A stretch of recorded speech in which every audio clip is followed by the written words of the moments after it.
A paz do Senhor, meus irmãos, uma boa noite. É muito bom estar com vocês novamente aqui nesse canal. E hoje eu quero trazer uma mensagem para os irmãos um pouco diferente daquilo que nós estamos mais acostumados nesse momento das mensagens pela internet.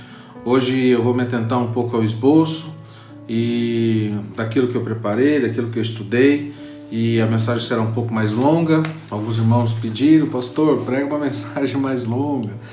E aí, atendendo esses pedidos e entendendo a necessidade do momento, né, nós vamos meditar assim hoje, tá? Então, por alguns momentos eu vou desviar o meu olhar para baixo para olhar o meu esboço, mas não vai ser diferente do que a gente já estava acostumado a pregar e daquilo que vocês estavam acostumados a ouvir, tá bom?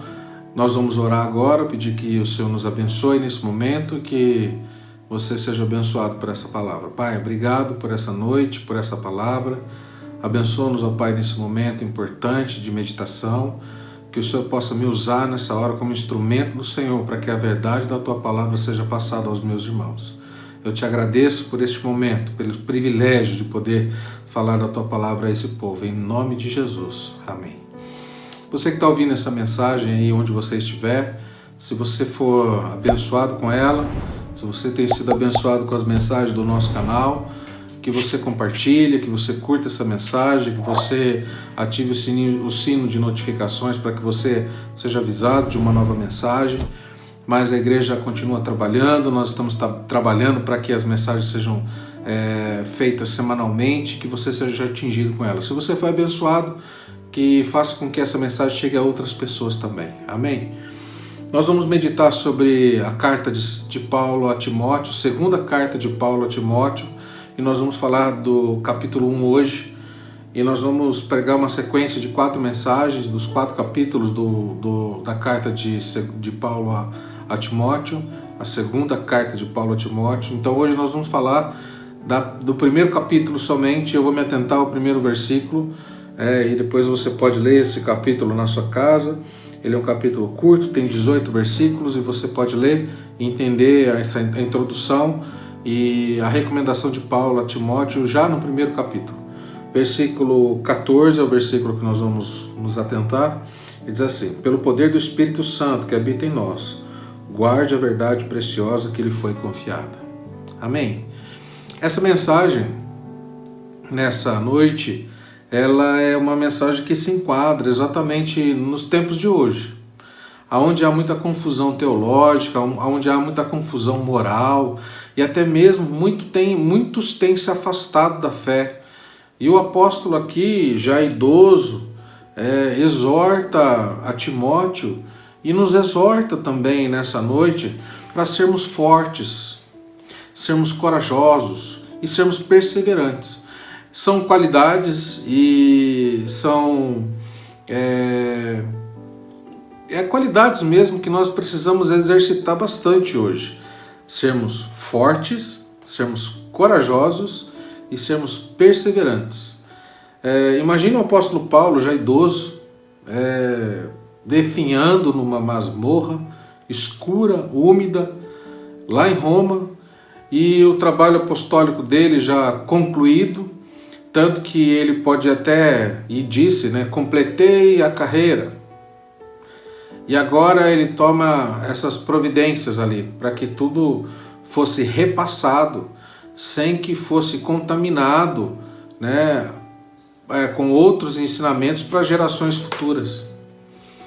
Nós vemos hoje um tempo de muita confusão, principalmente com essa grande abertura das mídias sociais, das redes sociais, para inúmeros pastores e líderes e pessoas muito bem intencionadas, outras nem tanto, que têm utilizado esse canal de comunicação para contar algumas mentiras ou então algumas questões difíceis de se interpretar, com interpretações equivocadas. Nós temos essa missão hoje de olhar para as recomendações do apóstolo Paulo a esse jovem pastor Timóteo, e hoje nós podemos utilizar essas recomendações para que nós, como igreja, fiquemos atentos a tudo isso que nós temos consumido, né? Quando você entra aí no YouTube, você é um consumidor desse conteúdo que está sendo disponibilizado para você aí. Então, você precisa ter a consciência daquilo que você está se alimentando, daquilo que você está consumindo. E Paulo dá essa missão para Timóteo, para que ele guardasse algumas recomendações do apóstolo. E aí, para entendermos o impacto dessa carta, nós precisamos entender esse contexto, do que se fala nessa carta. E eu vou considerar primeiro aqui, na breve introdução, 4 pontos que nós precisamos considerar nessa carta. Ela trata-se de uma carta genuína de Paulo a Timóteo. Isso no versículo 1 e no versículo 2 fala exatamente sobre isso. A outra consideração é que nós sabemos que Paulo estava preso em Roma. Lá em 2 Timóteo, no capítulo 1, versículo 8, diz que ele se intitula como encarcerado do Senhor. Também era a segunda vez que Paulo estava preso, né, em Roma, né, num calabouço ali subterrâneo, um buraco no teto, uma luz no ar, né, a prisão chamada de Mamertina, construída 640 anos antes de Cristo, pelo rei de Roma, Anco Márcio, e ela é criada ali como uma cisterna, por uma fonte no chão, no segundo nível abaixo do solo. Então Paulo estava preso nessas condições. A terceira consideração que nós precisamos fazer e entender aqui, esse ponto a considerar, que Timóteo, a quem essa carta foi endereçada, ele está sendo colocado ali numa posição de responsabilidade pela liderança cristã, muito além da sua capacidade natural. Por nós entendido que Timóteo era um jovem pastor, e nós vamos falar um pouquinho sobre isso logo mais. Também uma outra recomendação e um outro ponto para nós considerarmos aqui, antes de iniciarmos essa mensagem, é que, escrevendo a Timóteo, a preocupação de Paulo era com o Evangelho, o depósito da verdade que havia sido revelada a ele, né, e confiada a ele por Deus. Então, Paulo era prisioneiro, e ele sabia ali que ele ia morrer. E o que ia acontecer com o Evangelho depois da sua morte? Então essa era a preocupação de Paulo, o que iria acontecer, porque haviam ali muitos falsos mestres, e eu posso até dizer que como os de hoje nós encontramos por aí afora, né? E aí nós encontramos 4 exortações no livro de 2 Timóteo, e hoje nós vamos falar apenas de uma. Timóteo, ele necessitava então pregar, ensinar e defender o Evangelho contra os ataques, contra as falsificações, né, e de assegurar a transmissão correta às gerações vindouras. Irmãos, a próxima geração, que virá após a nossa geração, ela precisa receber essa mensagem de maneira que ela não seja misturada com qualquer outra coisa, com todos esses modismos que têm entrado dentro da igreja. E a recomendação de Paulo a Timóteo, ela é genuína e ela é atual para os dias de hoje mesmo. Então, o capítulo 1 de 2 Timóteo, a recomendação e a exortação de Paulo a Timóteo é que ele guarde o Evangelho. E nós vamos falar hoje sobre guardar o Evangelho.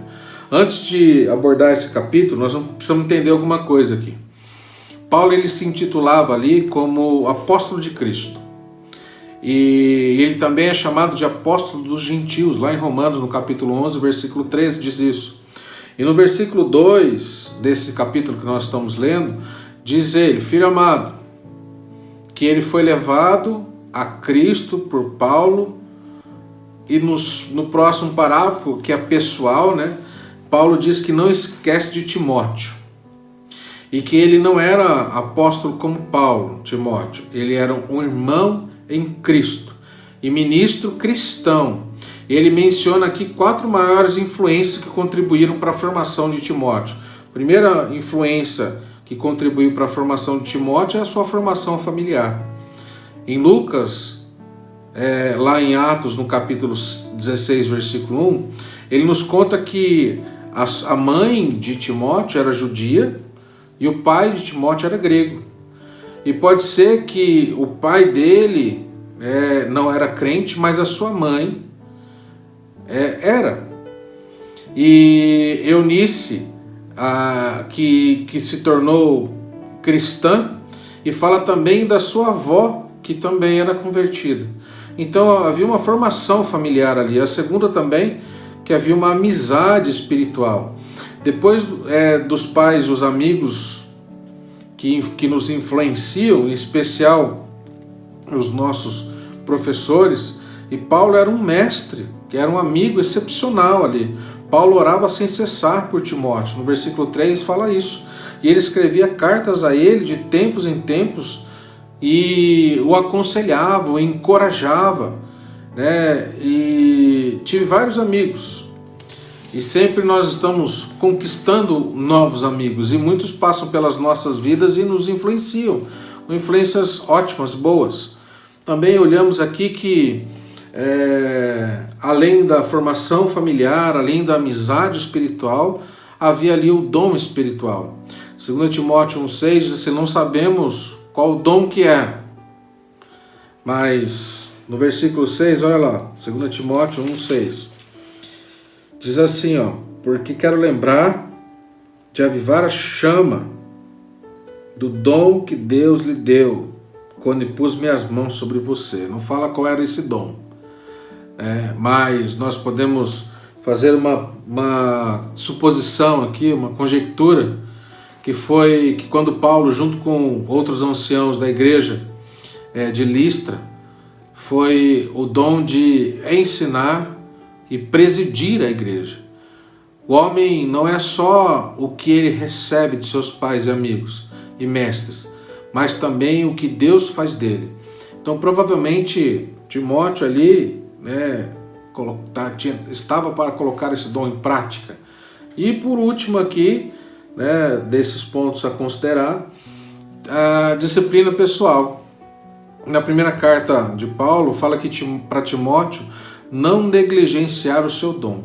E na segunda carta ele admoesta avivá-lo ou reacendê-lo, Então aqui também vai para nós essa recomendação, reavive o seu dom, reacenda o seu dom.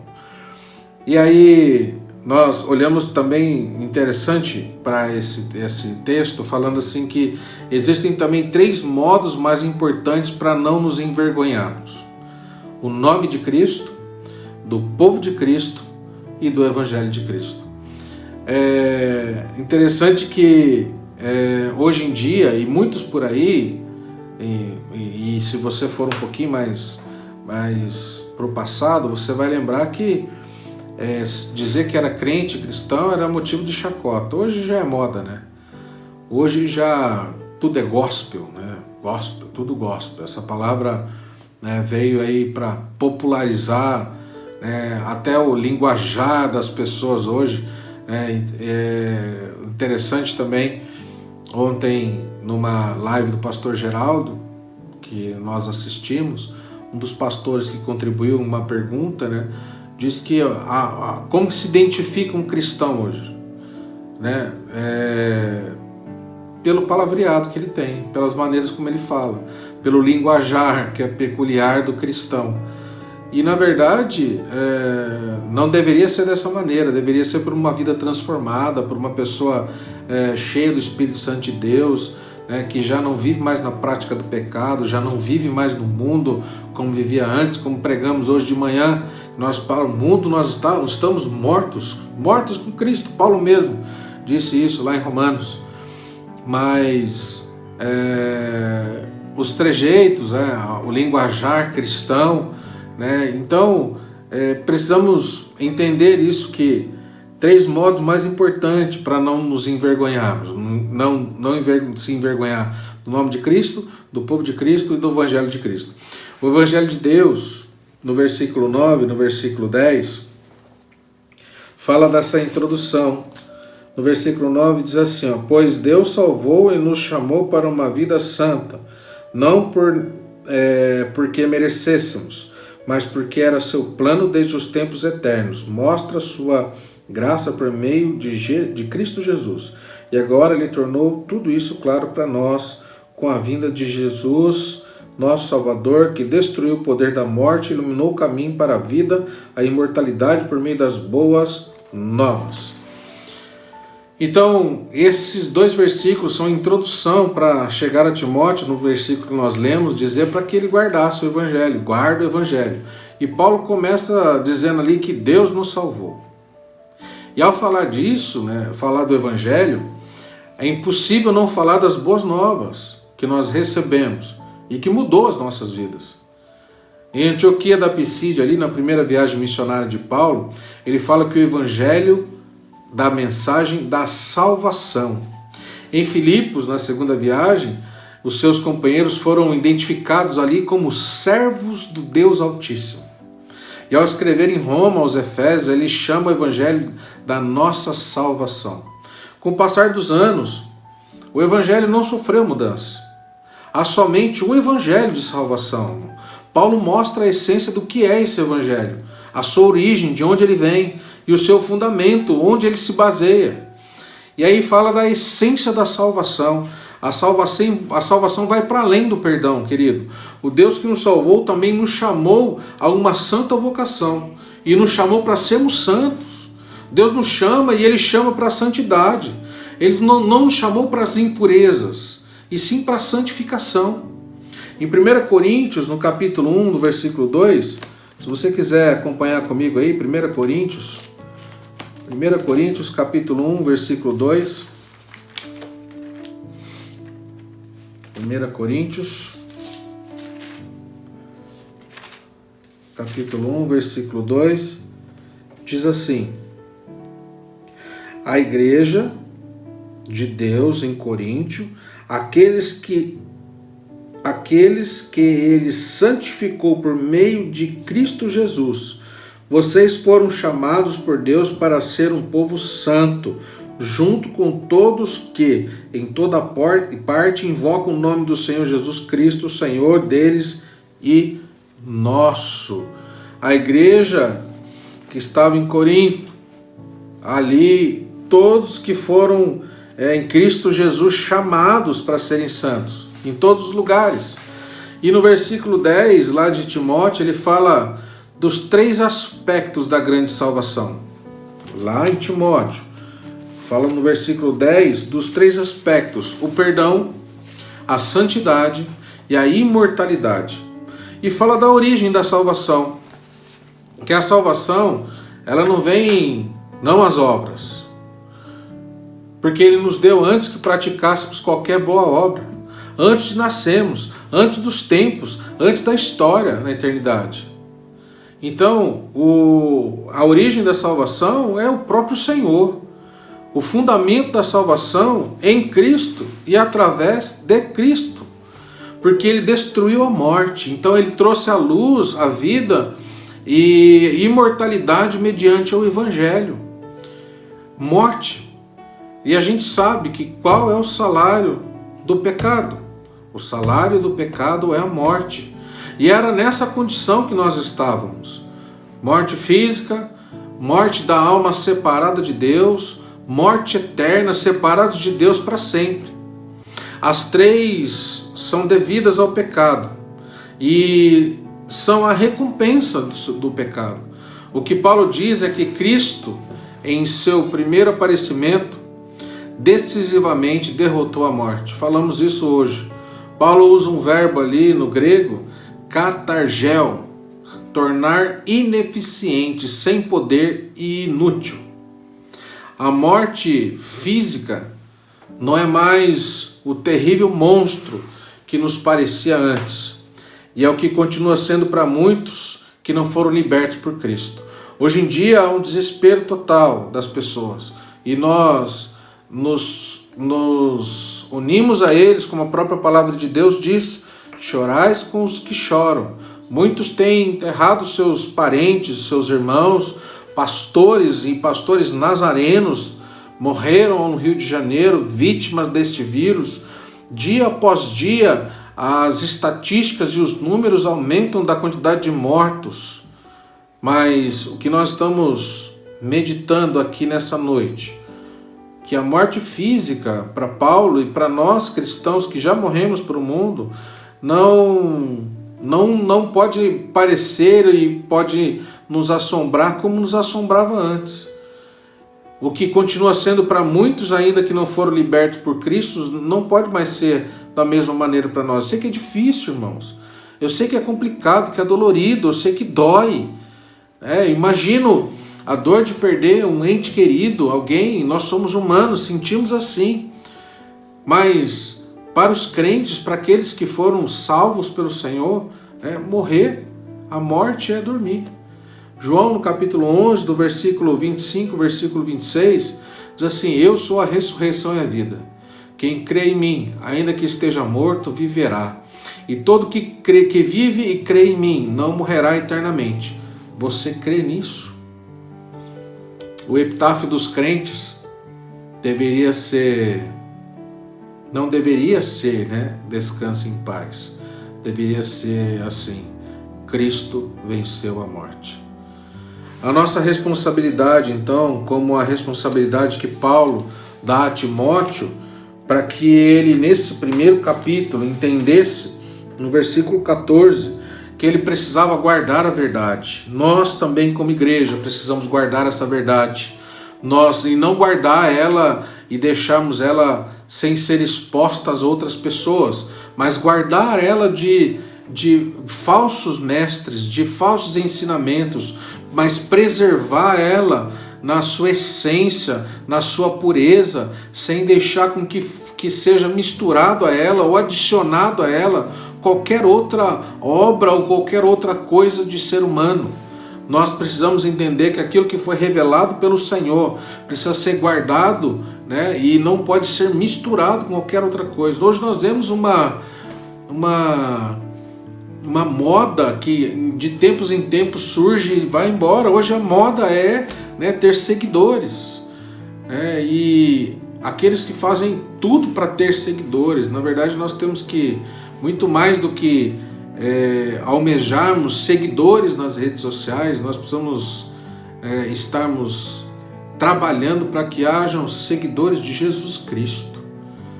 Que você que está ouvindo essa mensagem, que você, muito mais do que seguir o nosso canal, do que seguir a nossa igreja ou de qualquer outra coisa, que você siga Cristo, que você viva com Cristo, amém? E aí a nossa responsabilidade e a responsabilidade do cristão perante o Evangelho, como Paulo diz do versículo 11 até o versículo 18, é de comunicar esse Evangelho. Alguns apenas são chamados para o ministério da pregação, só algumas pessoas, mas cada crente deve testemunhar de Jesus a partir da sua experiência pessoal. Irmãos, é impossível entender uma pessoa que foi inteiramente santificada, que foi cheia do Espírito Santo de Deus, que fica procurando dons que são dons que vão projetar a tua vida ou até mesmo fazer com que você tenha fama no meio do povo de Deus. Uma pessoa inteiramente santificada, ela precisa testemunhar as suas experiências pessoais com o Senhor para as outras pessoas. Você precisa ser um instrumento de Deus, mesmo de boca fechada. Então, nós precisamos comunicar essa mensagem, essa palavra. Outra coisa que nós precisamos entender, no versículo 12, fala do sofrimento. Irmãos, ninguém consegue pregar com fidelidade o Cristo crucificado sem sofrer oposição ou até mesmo perseguição. Nós não falamos de perseguição aqui no Brasil, é algo que está um pouco distante de nós. Mas, irmão, começa a pensar, até nas próprias redes sociais, existem opiniões que se divergem. Pode ser que eu tenha vários likes nesse vídeo, mas pode ser também que eu tenha pessoas com a mãozinha para baixo. E daí? Isso é natural, isso é o que Paulo está dizendo no versículo 12. O versículo 12 diz assim: por isso estou sofrendo assim, mas não me envergonho, pois conheço aquele que creio e tenho certeza de que ele é capaz de guardar o que me foi confiado até o dia da sua volta. Nós precisamos entender, irmãos, que ninguém consegue pregar com fidelidade, guardar aquilo que na sua essência, que é a palavra de Deus, pregando fielmente a palavra de Deus, pregando Cristo crucificado sem sofrer oposição e sem sofrer perseguição. Isso é natural. E Paulo está dizendo aqui, eu não me envergonho disso. E por último, eu quero encerrar essa mensagem falando lá do versículo de 12 a 18, que nós precisamos zelar pela palavra de Deus. O Evangelho é um tesouro, meu irmão, que foi depositado à custódia da igreja de Cristo. E Cristo confiou isso a Paulo, e Paulo confiou isso a Timóteo, que deveria guardar esse tesouro. Em que sentido? Deus nunca permitiria que a luz do Evangelho se apagasse. E Ele confiou a nós, frágeis e falíveis criaturas, e Ele colocou tesouro em frágeis vasos de barro, que somos nós. E nós devemos assumir essa nossa parte em guardar a nossa defesa da verdade. Nós não negociamos a verdade. Eu disse uma vez na igreja que você pode sair da igreja bravo comigo, pode ser encerrar esse vídeo e parar esse vídeo aqui e não querer me assistir nunca mais. Eu prefiro você bravo comigo, mas salvo. Eu prefiro que você desaprove o jeito, a maneira como eu falei com você, mas que você seja alcançado pela palavra e pela verdade do Senhor. Nós precisamos defender essa verdade que é Cristo. A palavra de Deus diz que conhecereis a verdade e a verdade vos libertará. E eu concluo nessa noite dizendo que o Evangelho da Boa Nova, esse Evangelho, nós precisamos comunicar esse Evangelho. Nós precisamos sofrer por esse Evangelho. O Evangelho autêntico nunca foi popular, irmão. Entenda isso na tua cabeça, querido. Entenda. Aqueles que arrastam milhares e milhares de seguidores. O Evangelho nunca foi popular. Ele teve sempre que ser disseminado às escondidas. Pare e pensa, reflita nesses dias. E nós não podemos ser tentados a adaptá-lo e eliminar esses elementos que provocam oposição. A mensagem precisa ser pregada, doa a quem doer, querido. Doa a quem doer. Nós não podemos adaptar o estilo da mensagem, aquilo que para que ela seja um pouco mais agradável às outras pessoas. Nós devemos guardar o Evangelho, conservá-lo puro a qualquer preço e preservando de toda a corrupção. E essa é a nossa tríplice responsabilidade que eu encerro nessa noite: comunicar, sofrer e guardar. Essa foi a recomendação do apóstolo Paulo no primeiro capítulo de 2 Timóteo, para Timóteo, mas ela pode ser muito bem aplicada para as nossas vidas hoje. Eu agradeço você por ter ficado até o final desse vídeo. Eu espero que essa mensagem tenha entrado no teu coração e despertado algo em você. Um pensamento, uma reflexão, para que você, a partir de então, comece a ter outras práticas que não tinha, mas que você procure andar e guardar e zelar por essa palavra, que ela não se misture com nenhuma outra coisa. Em nome de Jesus. Deus te abençoe, meu irmão. Eu quero orar por você, pela sua casa, pela tua família e pela tua semana. Senhor, obrigado pela tua palavra. Obrigado, Senhor, porque em tempos tão difíceis, o Senhor continua falando conosco ainda de maneira tão poderosa, que nós sentimos o teu poder, Senhor. Mas muito mais do que sentir o teu poder, ó Pai, temos a convicção dentro de nós de que o Senhor tem guardado a tua igreja.